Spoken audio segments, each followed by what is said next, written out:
Assalamualaikum warahmatullahi wabarakatuh. Perkenalkan, saya Azra Adel dengan NPM 2024-21500-108 dari R1B akan menjelaskan 3 materi tentang HAM dalam Islam, konsep demokrasi dan kepemimpinan dalam Islam, dan yang terakhir ada konsep masyarakat madani dalam Islam. Tugas ini dibuat untuk memenuhi tugas individu agama Islam. Berikut penjelasannya.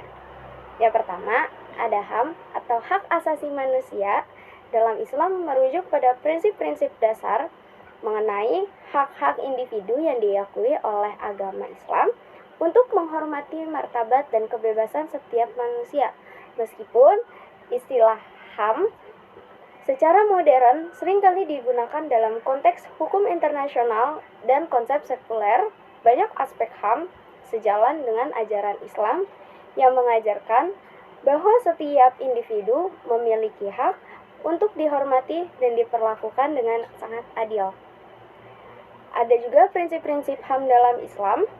Yang pertama, ada kehormatan dan martabat manusia. Islam mengajarkan bahwa setiap manusia tanpa memandang ras, suku, ataupun status sosial memiliki martabat dan kehormatan yang harus dihormati.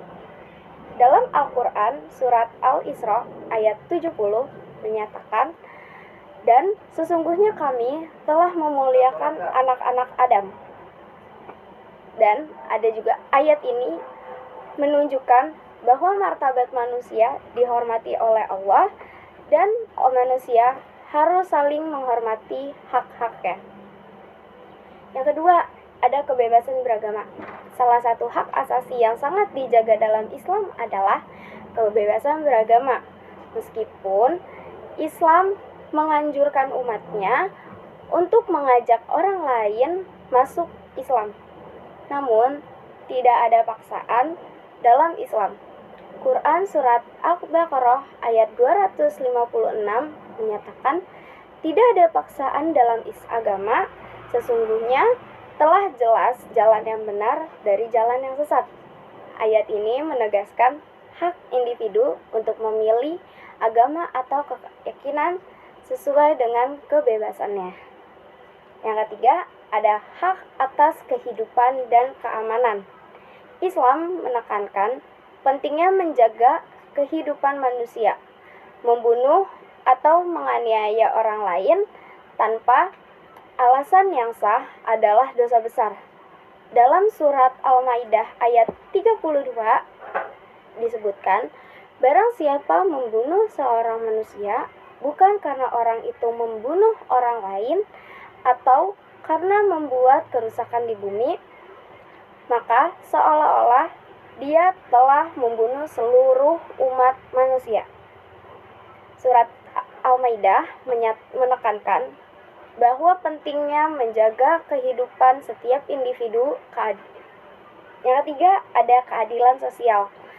Islam sangat menekankan keadilan baik di dalam urusan sosial, ekonomi maupun politik.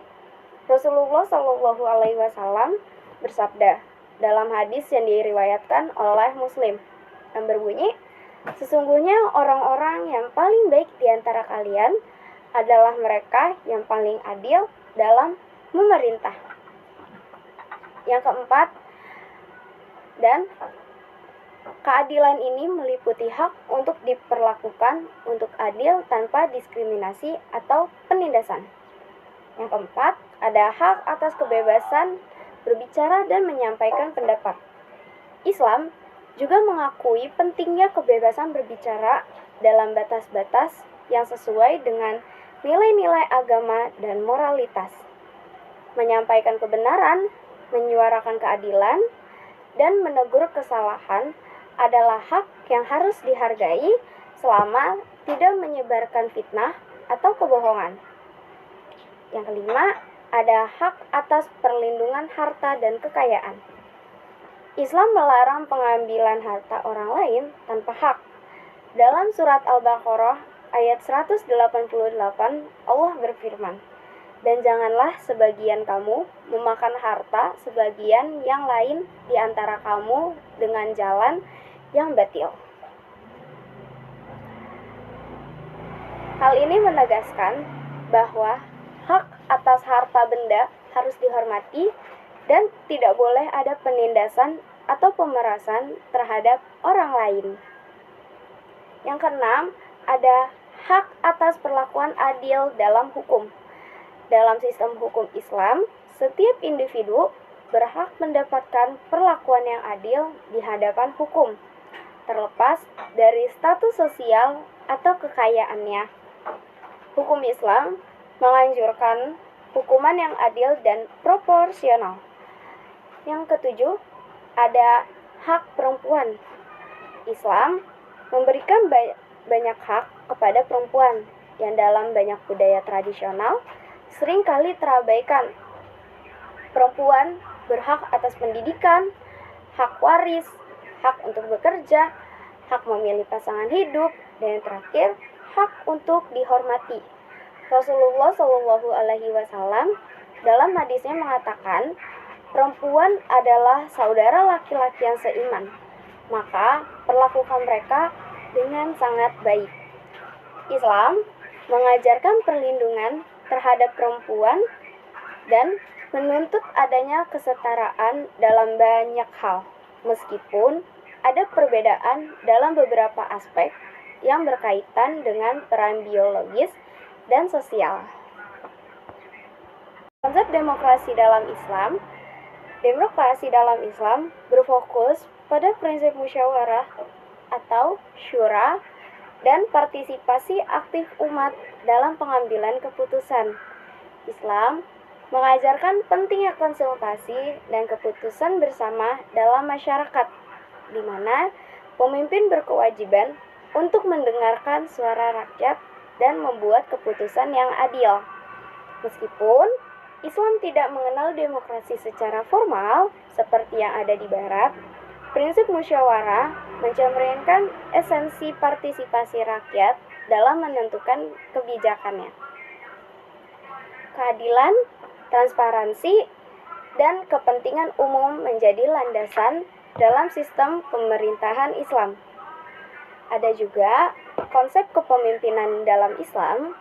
Kepemimpinan dalam Islam adalah amanah yang diberikan oleh Allah kepada individu untuk memimpin dengan adil, bijaksana, dan penuh tanggung jawab.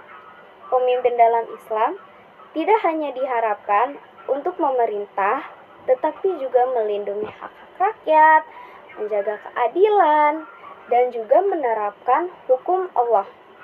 Seorang pemimpin harus bersikap rendah hati, tidak sewenang-wenang, dan selalu memprioritaskan kepentingan umatnya.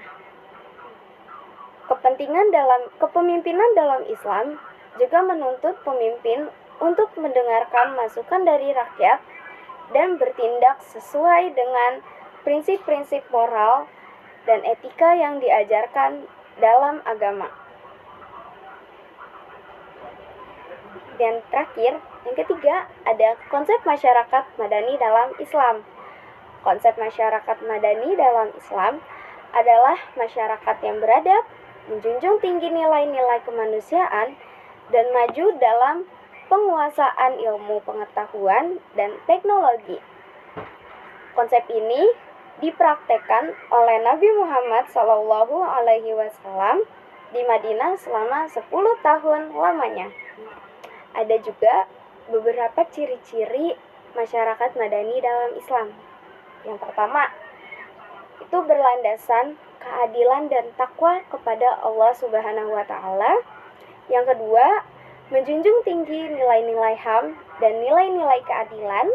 Yang ketiga, menghargai publik seperti kebebasan hak asasi, partisipasi, dan keadilan sosial.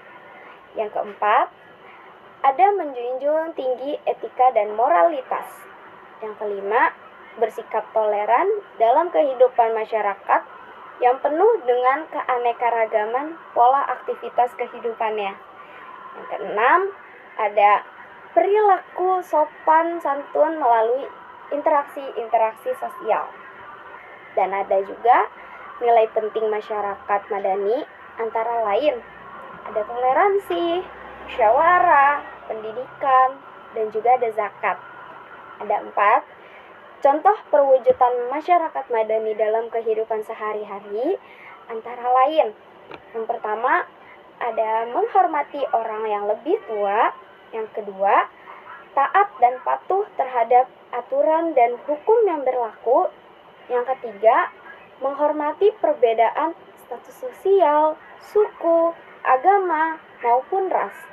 Yang keempat, tidak membeda-bedakan dan menganggap rendah orang lain. Dan yang kelima, saling tolong-menolong. Itu adalah 3 materi yang bisa saya jelaskan. Sekian, terima kasih. Kurang lebihnya mohon maaf. Wabillahi taufiq wal hidayah. Wassalamualaikum warahmatullahi wabarakatuh.